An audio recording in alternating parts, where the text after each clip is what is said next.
As a child in his native Netherlands, John van der Water entertained himself by building tree houses. It was a hobby that presaged his later career. As a professional architect, 6 years ago, John formed a partnership in China. The company is responsible for a number of iconic structures built in several parts of the country.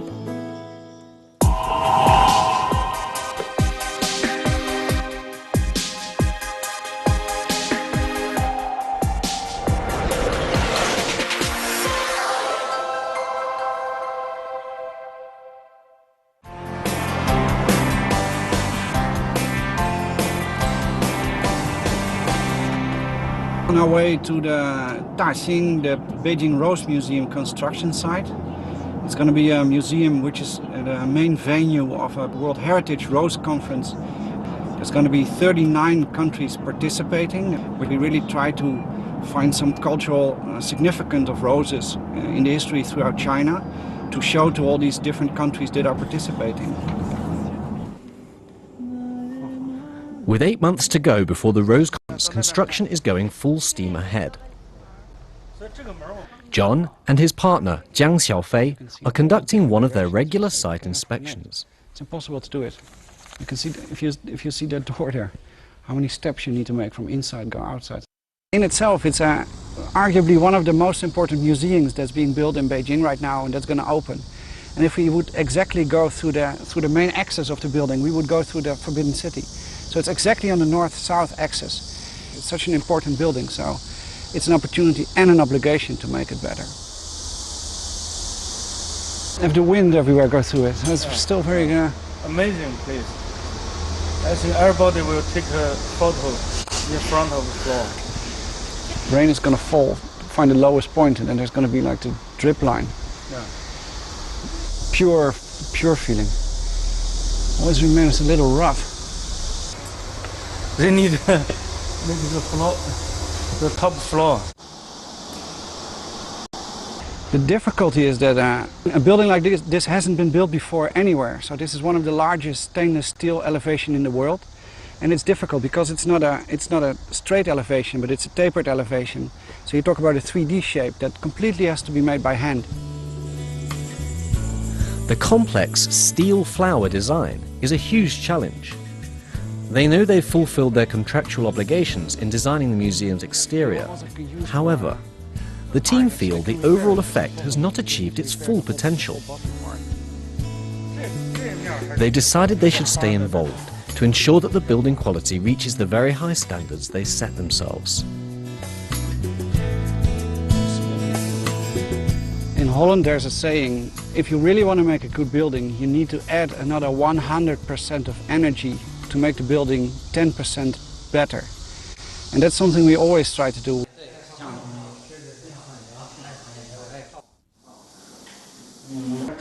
From the construction site, John and Jiang head for a meeting with the local government contractors. Ideas how to make it better. I want to talk about is the interior construction. If we go to John is used to the Chinese way of doing things, where an architect must balance the interests of the local government, construction companies, and clients. Often, the challenge is to create a fine building with little budget and less time. This puts enormous pressure on the architect solutions that are feasible and practical. The next idea we have here is to combine the seating with the landscape itself.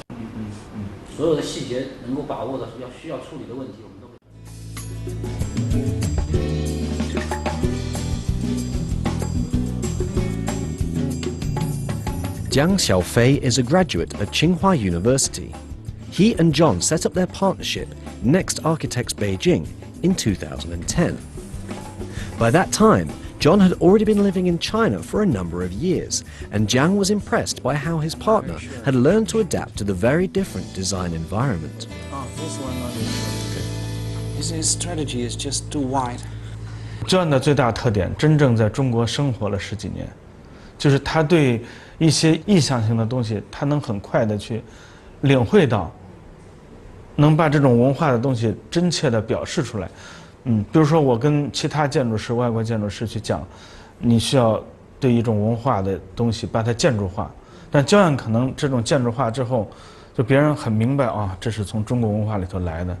但其他建筑师呢，可能建筑化之后你就再看不到了，因为他对你整个文化还是没有一个最基本的了解。How I think that John and I work so good together because he has a huge experience, a tremendous experience in making things come true.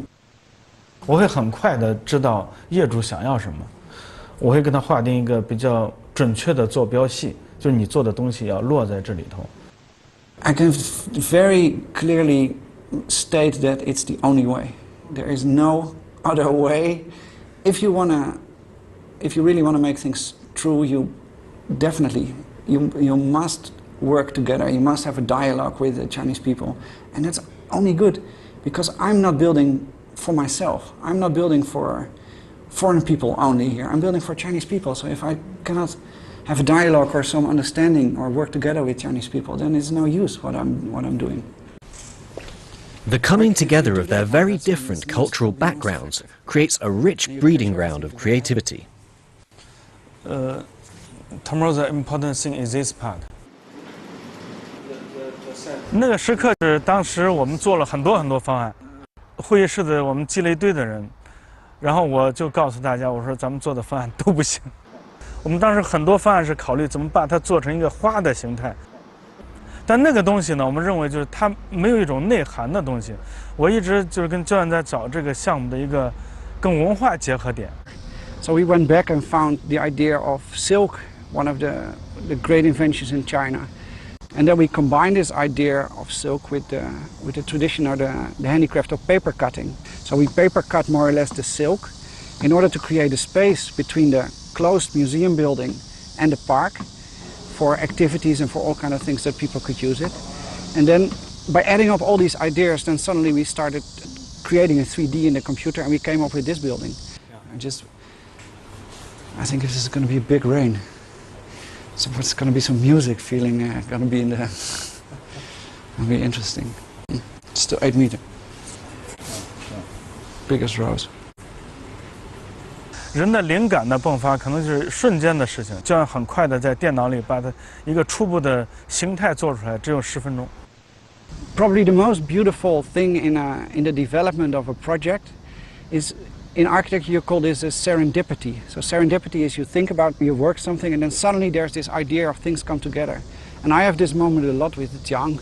My Western thinking, and a lot of it is not useful, some of it may be useful, but only if it's combined with Chinese thinking, then this moment suddenly is there, like, this is something which is not Western, but it's also not traditional Chinese, so it's something new.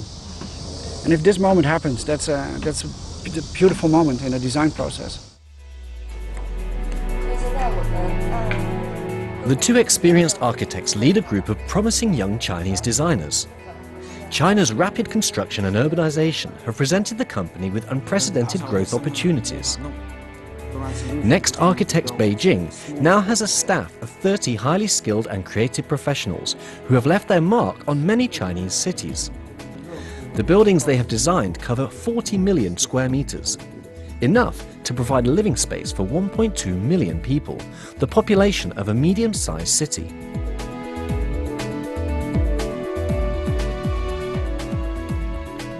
With a particularly strong reputation in the field of cultural design, they're responsible for a number of landmark structures.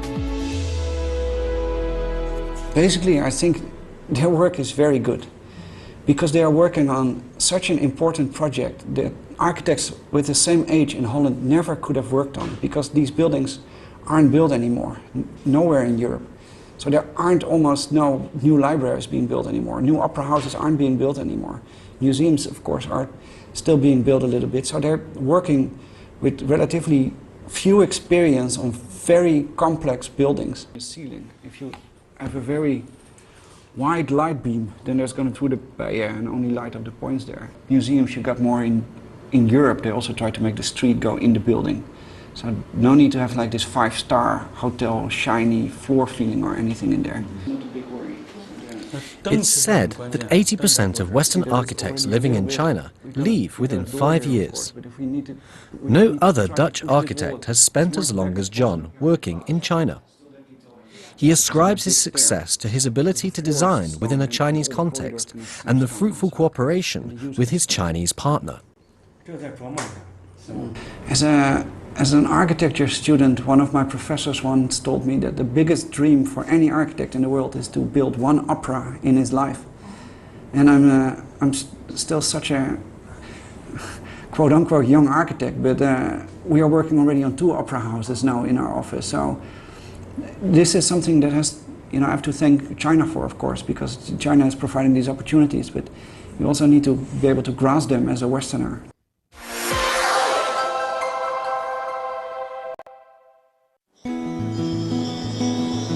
He came to China seeking opportunity, but as a professional architect and as a person, it was initially hard to adapt. John was born in the small Dutch city of Del. As a boy, he developed a passion for building tree houses out of wood he found lying around at his parents' home. Looking back, he believes this was when his interest in architecture started. He was the first person in his family to go to college, and after graduating from Delft University of Technology in 1999, he and several other aspiring young architects undertook a global study tour. In 80 days, they visited 26 of the biggest cities on Earth, including several in China, where they were particularly impressed by the fact that the construction of new buildings every year was at the time equal to that in the whole of Europe.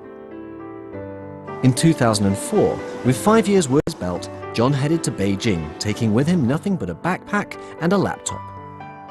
Incredible opportunity as a young architect, of course, to come here and to be able to cooperate and to be able to touch on projects which you can never touch on, arguably very late in your career in Europe. So it's very tempting for an ambitious architect.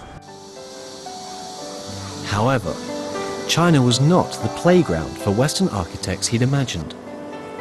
He faced major conflicts of ideas, which left him feeling confused and at a loss. One of the biggest differences between being an architect in Holland or in Europe and in China is that we are educated, and in our practice in Europe we design from the inside to the outside.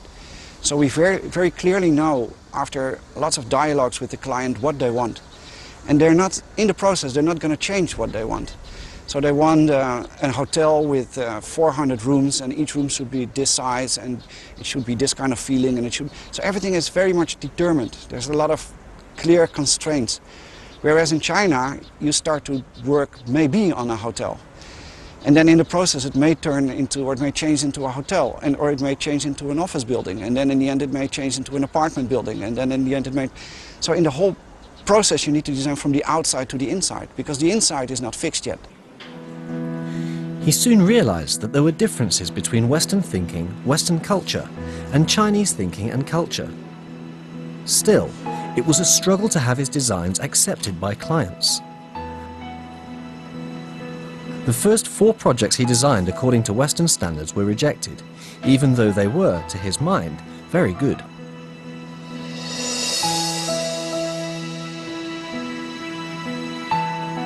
You know, there's several ways to deal with this as a foreign architect, and the most easy way, of course, is to get frustrated, complaining about the building quality and, you know, the organization and the process and everything. But then you only look at it from your own blue eyes looking at China. So if you try to understand why this is working like this, if you admit that your way of thinking and your way of working is not the only way, and then if you admit that you try to build in a completely different cultural context, you can actually find space to make your designs better and make your designs come true. But it takes a long time. Especially in the beginning, if you're not equipped enough to design in a Chinese context, it's a lot of hard work and a lot of energy you need to invest in trying to really make projects come true. John decided he needed to learn, and so began noting down his experiences. The dozens of notebooks he accumulated would later become his book, You Can't Change China, China Changes You. The material or the background of the book, of course, were a lot of experiences behind this, and I tended to write all these experiences down. So this is just a part of the 5 years experience before I started writing these books. These are all little notebooks which I tended to fill with all different kind of remarks. Sometimes it's just sentences. Sometimes they're like whole conversations noted down, even on air sickness bags. These are some of the airplane tickets of the last 2 years, which I tended to collect. So I really almost like a monk, collected everything, tried to register everything in order to be able to digest it and try to translate it in something that I was able to understand.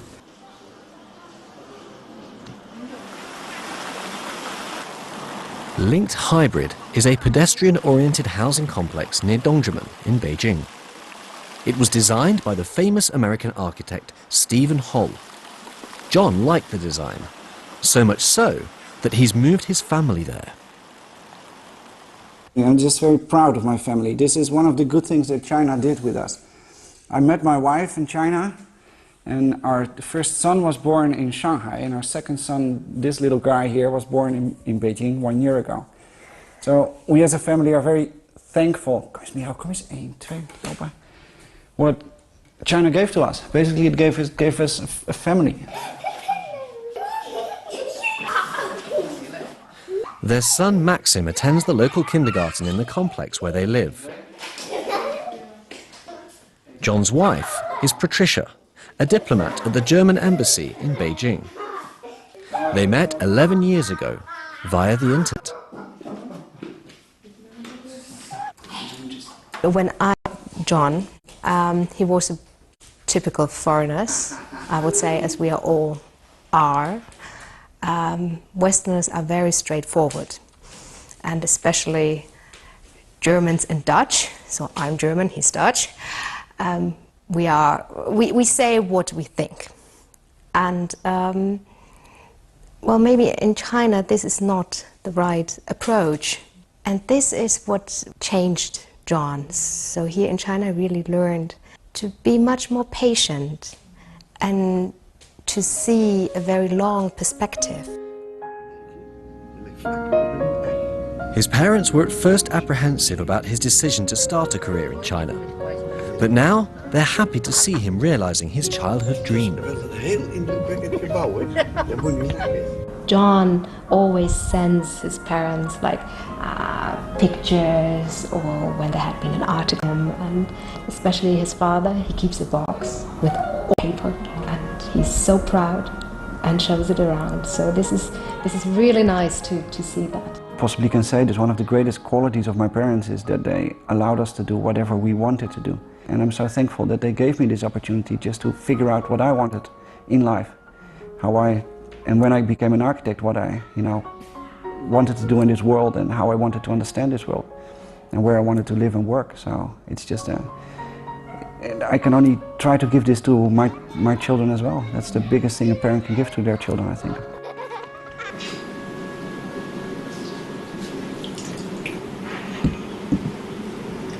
Anyone who is trained as a Western architect is naturally reluctant to accept outside influences. John, having overcome his own initial resistance, is enjoying the process of relearning.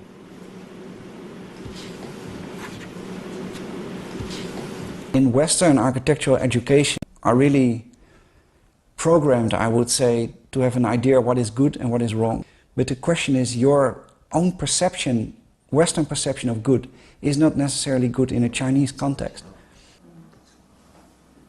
Many things which I had learned at my university, I had to relearn again in China.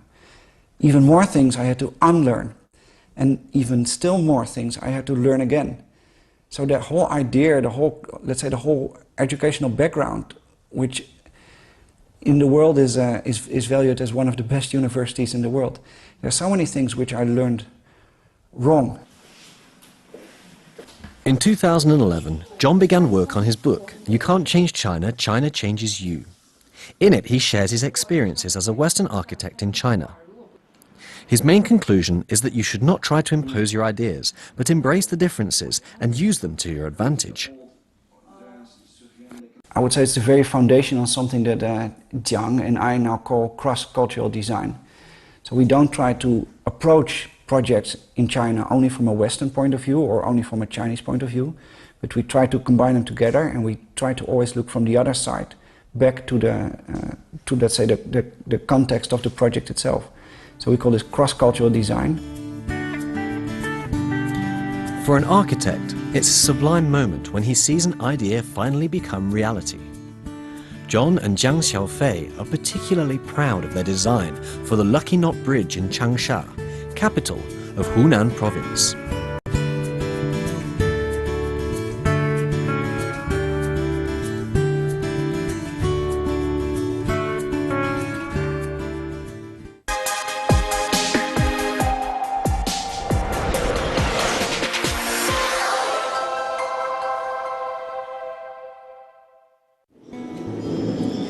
Having successfully embraced two cultures, John began producing designs that stunned the world.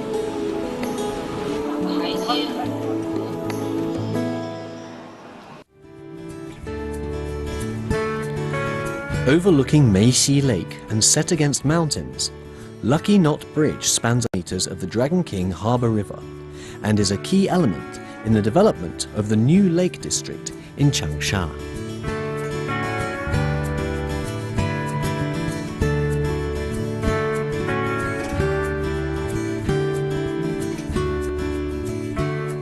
So we started designing with the idea how to make the bridge more than just a connection. And then we came up with the Western concept of the Möbius ring. So the Möbius ring is something that doesn't have a beginning and doesn't have an end. We came up with the idea of making an endless stair where people could meet, or people could do some exercises, or that could potentially have some meaning for the public space in which we are building. And when we started sketching, then suddenly the association of the Chinese Lucky Knot came up.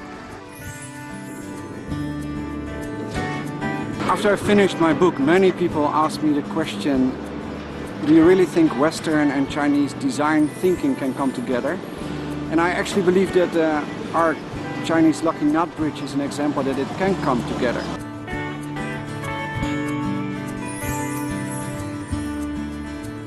Lucky Knot Bridge won the CNN Award for one of the sexiest projects of 2014. John and Jiang Xiaofei are looking forward to the day when people can linger on the bridge and enjoy the public and recreational space. Opposite the bridge is the Infinite Gate, also designed by John. The inspiration comes from the idea that traditionally a gate is something that closes off. But now cities are so spread out, they have no inside or outside. There is also an association with the Chinese ribbon. Locally, it's known as the M Gate.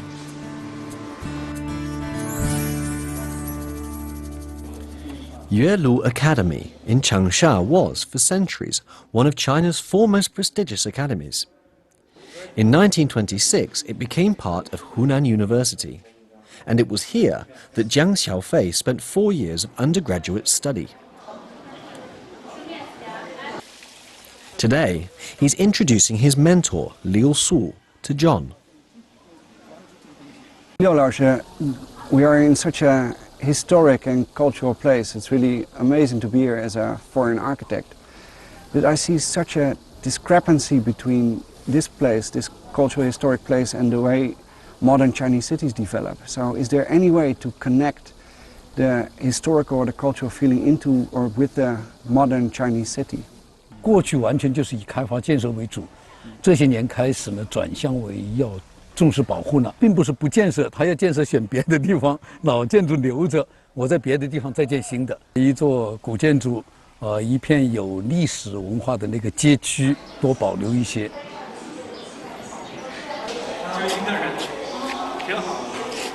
John is amazed by Yuelu Academy.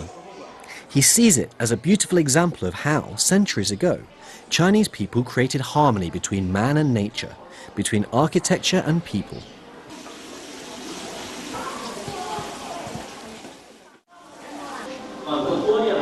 Back in Beijing, he addresses a very contemporary issue. Sustainability, but sustainability. So it's trying to pass on this message that sustainability is doing more instead of doing less. And you need to engage in different kind of dialogues, cultural, there's a myriad kind of dialogues in order to engage in. related only to... Next Architects Beijing has been invited to take part in Beijing Design Week, a leading international platform for design in China.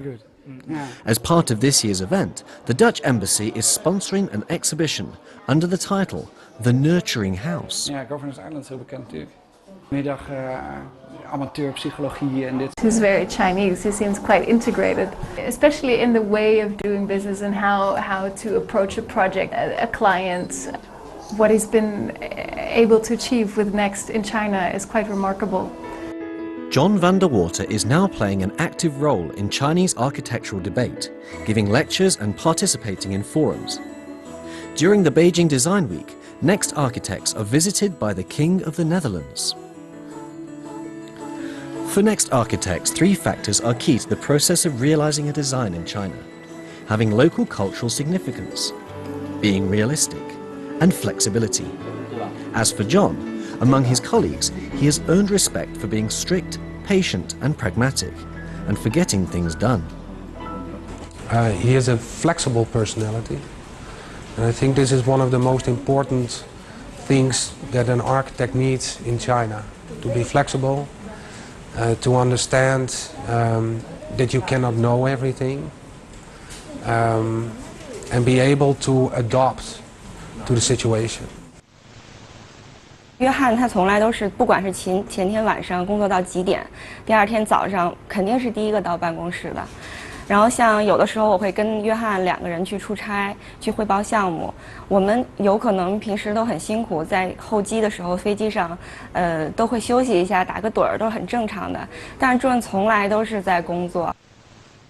You cannot allow yourself to get lazy, of course, you know, because it's not like a guidebook. Now I know how to do it, so I'm just going to do it and do it and do it. There's still, you can. That's the beauty with Chinese culture. You can just discover more, discover more, discover. It's like an onion which you can unpeel, and there's no end to this. The big day has finally arrived. Beijing Rose Museum is opening to the public. It's set to become a new tourist attraction in Beijing.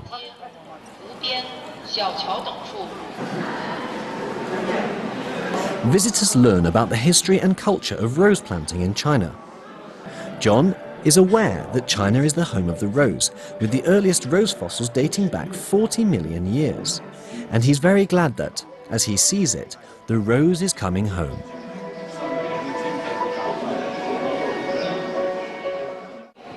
When I came to China 12 years ago, I was a pure Western architect. Maybe I'm still a pure Western architect, but I've gained some more understanding and appreciation of the context in which I'm working in. As an architect, it's very difficult to be really satisfied because you always see things that can be done better. But still, this has been such an incredible complex building to build. The stainless steel elevation, which is completely new, the limited budget, it's all done by hand. So I see little details that can be better, but still let's say the big overall result, I'm really satisfied with it. John's greatest source of pleasure is the thought that his designs and the buildings developed from them have transformed China's cities and made people's lives better.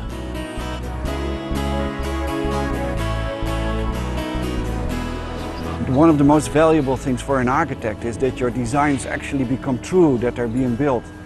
But making a design and having it actually being realized, there's a long way. You need a lot of people and a lot of trust and a lot of opportunities in order to make this true. And I really need to thank China for all this trust and all these opportunities. Several people once mentioned that I'm almost like living a dream here, being able to design and build so many buildings here. And I hope that I'm able to live this dream for a long time still, because I think my heart is really here.